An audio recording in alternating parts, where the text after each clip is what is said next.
Hi, my name is Joe and I'm your typical homeowner. What I'm going to show you today is how to uninstall an old Eljer faucet and drain system. So what I'm doing is I'm installing two of these units. I've already successfully installed one. It took me half a day. So I'm going to show you how I did this and how you can make your life easier if this is in fact the unit that you bought and what you want to learn as far as doing this in an easy, quick manner. So here we go. Here's the old Eljer unit that I'm going to uninstall. Again, I was not able to get any help from anyone at Eljer, who is now American Standard. I've got to go ahead and take this whole unit apart, as well as unhook everything that's underneath the sink in order to put in this new Grohe Concetto unit. I've already done this successfully, as I mentioned, on one sink. And you might be looking at this thinking, okay, what was the guy thinking? It's all on an angle. But the situation here is I've got these old sinks from 1976.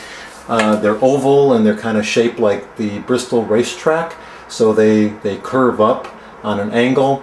And instead of just going out and buying new sinks and getting into a whole lot of expense, I just figured, okay, this is going to work. Just from the standpoint of when you turn this on, the water actually goes right down into the drain. So this will just work for now until we actually decide to remodel this bathroom. So here we go. I don't need to waste your time showing you how to dismantle some of the simple stuff.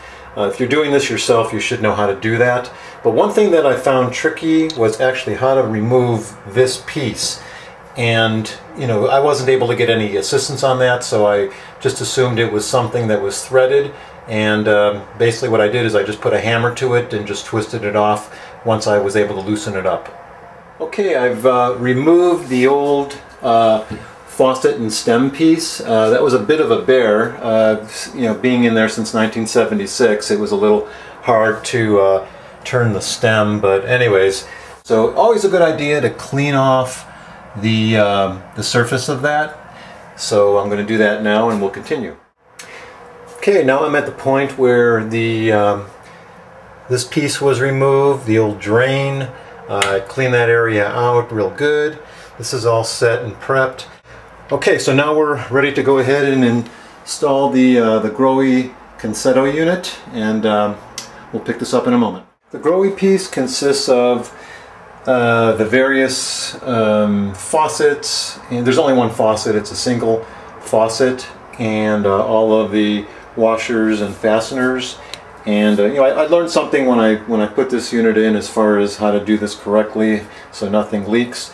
In addition, it also consists of the drain pipe that comes down, and then this piece that toggles the piece that goes in here. I don't even know what you call it. To keep the water in or let it out. And that was a little tricky for me as well, and I'll go through that.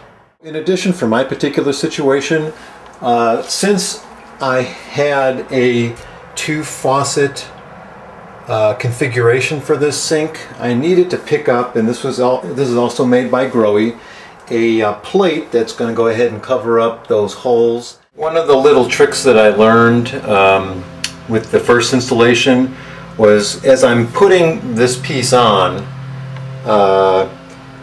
as far as tightening it, I waited until after I had put this piece in, let's see, this piece, which is the piece that goes in there that stops the water. So my suggestion is there's a bolt, and that's the bolt right there. Let's see if I can point to it. That bolt right there, just make sure that you tighten it up as much as you can, and that tightening helps set the plate as well as helps set the faucet itself. So that's just one of the little tricks. Next piece I'm going to install is the piece that goes in here and creates the drain. So I'm going to do that right now. What you want to do first with this is separate the pieces. I would just take this out. And then in order to get this into the drain, you've got to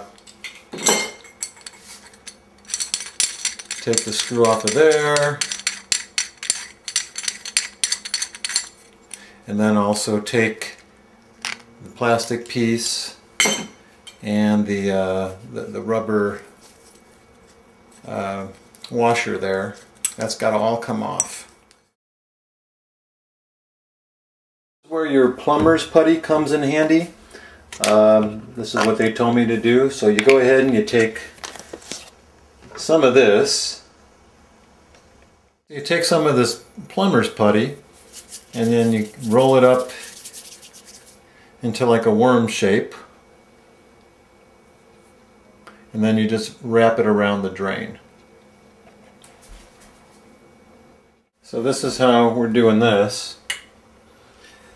You know, the whole idea is just to get a ring of this stuff to stick and get compressed when you put the drain down. So anything that's extra or excess, you can just wipe it off. So it's a good idea just to put a lot on there.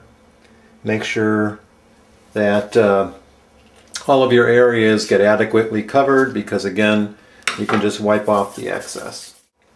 Okay, so we just plant that right in there, and then I'm going to go ahead and follow the instruction manual on what the let's see, the proper washers and bladders that go in there. Okay, so now that the drain piece is in there, the putty is pretty well set. I'm going to put these pieces together. The stopper, this goes underneath the sink. There's a little bit of a trick there, as well as this is the piece that takes care of this guy. When you raise and lower it, it'll move this up and down. So with this piece removed, that goes in there like that. That goes in there. That goes in there like that. And then this will go back on for the complete assembly. This is under the sink, and before I attach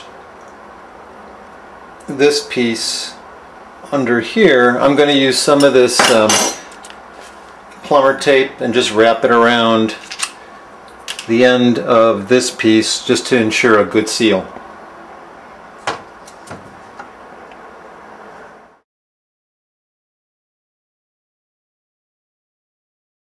The job is now complete. I ran a test to make sure there was no leaks underneath here. I did find a leak, and I really can't figure out where it was coming from. So there's a couple things that I did that seemed to fix it. I went back here to where the plunger goes in to open and close the sink, and I put some tread tape around that, as well as tread tape around a couple of areas. This area right here is a solid piece, but it seemed like the water was dripping a little bit down like this.